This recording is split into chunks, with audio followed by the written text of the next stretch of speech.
Hey there, today I'm going to be giving a quick little presentation on Perlin noise.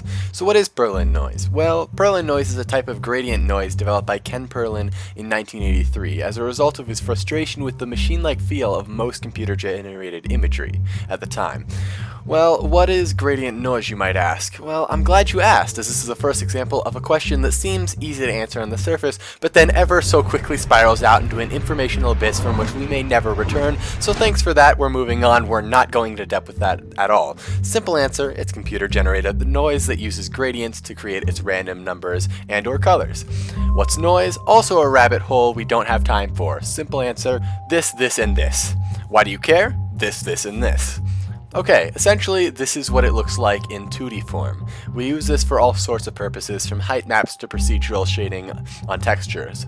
How do we get this exactly? Well, the computer starts out by defining boundaries and dividing the area up into a grid.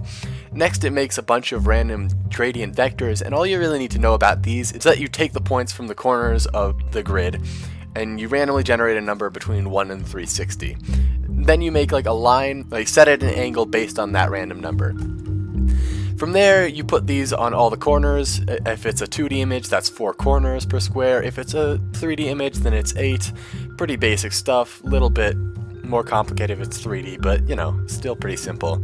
Think of the line that is pointing in a direction as 1 and the opposite direction of that line being 0. Think of 1 being white and 0 being black respectively. Now think of the area in between as different shades of gray. Basically, in each square, for every pixel, the computer calculates where the pixel is in comparison to all the lines in each corner, and based on some math sets it to a certain color of gray. It does this for every pixel in the entire square, and every square does this to the pixels inside of their area, and basically you end up with something like this. Or this if you're doing it in 3D. So nice, now you have an image of Perlin noise or a 3D model or something. Technically the image or 3D model is just so your human brain can comprehend what you're looking at.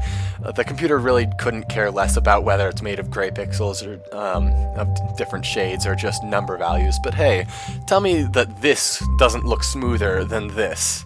I mean seriously, who even out there can comprehend what this matrix thing even represents? I mean, yeah, it's pretty clear why we don't represent things that way. Cool, point made. Shut up those in the back who are pointing out the computer still technically sees it this way, since each pixel has a data value that would correspond to these numbers. I get it.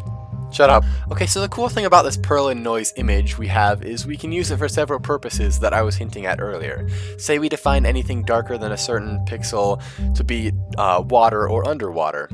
Also say we say anything brighter than a certain color is snow. Now then, like anything in between, that'll just be like grass, for instance, or dirt. Now we have a bit of a computer generated world.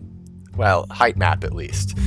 Oh yeah, and then there's this cool thing I just decided to make for the heck of it. I like green marble stone stuff, and yeah, I think it looks cool. And I only technically made it myself by telling the computer how to make it. Successful computer enslavement. We shall take advantage of computer number crunching, at least until they're smart enough to rise up and make us do the work for them.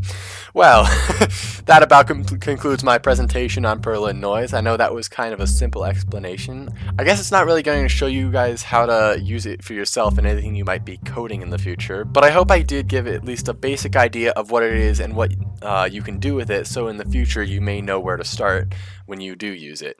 I think that just about does it, so cool. Time to end this abruptly.